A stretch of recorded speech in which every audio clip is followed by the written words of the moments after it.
Bonjour à tous et à toutes, bienvenue dans cette toute nouvelle chronique qui sera dédiée à Hilda. Hilda est un personnage central de l'arc Asgard et au même titre que Siegfried, le personnage qui l'a inspiré, est très importante dans la mythologie scandinave. Hilda fait partie de la famille qui règne sur Asgard. Dès son plus jeune âge, avec sa sœur Freya, elle a été élevée dans le but de gouverner ce royaume. Elle a toujours été entourée de puissants guerriers et déjà promise au titre de guerrier divin tels que Siegfried, Hagen, Alberic ou Cid qui veillent sur elle. Comme grande prêtresse, elle doit prier Odin afin que les glaces des pôles restent gelées en permanence et ce malgré des conditions très précaires. Mais elle est très satisfaite de cette condition et reste neutre et pacifique. Même plus, elle fait preuve de beaucoup de compréhension envers son peuple, même envers ceux qui ne l'apprécient pas. Sa bonté est d'ailleurs connue par tout le monde. Alors qu'elle était en train de prier Odin, une voix de l'océan lui demande d'entrer à son service. Elle souhaite qu'Hilda aille à la conquête du monde et attaque le sanctuaire d'Athéna. Devant le refus d'Hilda, cette entité met à son doigt l'anneau des Nibelungen. D'ailleurs, Alberic assiste à la scène mais ne réagit pas, tout simplement parce qu'il compte s'en servir. La prêtresse d'Odin change donc de personnalité et devient animée d'intentions belliqueuses. Cependant, sa véritable personnalité demeure consciente mais n'est plus capable d'agir, ce qui la tourmente énormément.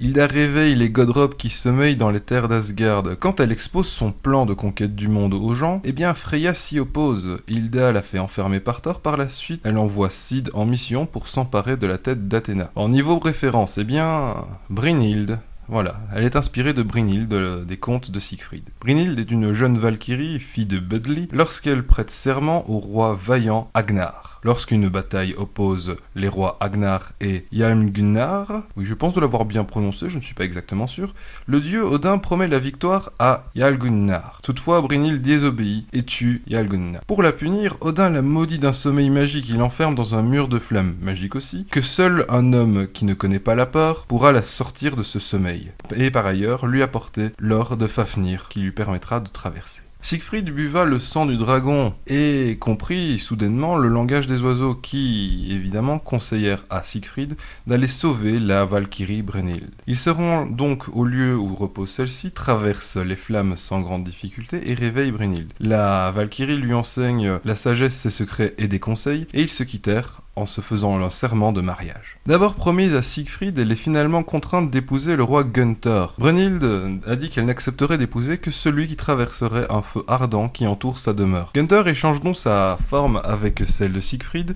et ainsi Siegfried put bondir avec son cheval dans les flammes, montrant donc sa valeur. Elle fut obligée d'accepter alors que Siegfried avait l'apparence de Gunther et passa 3 nuits avec elle.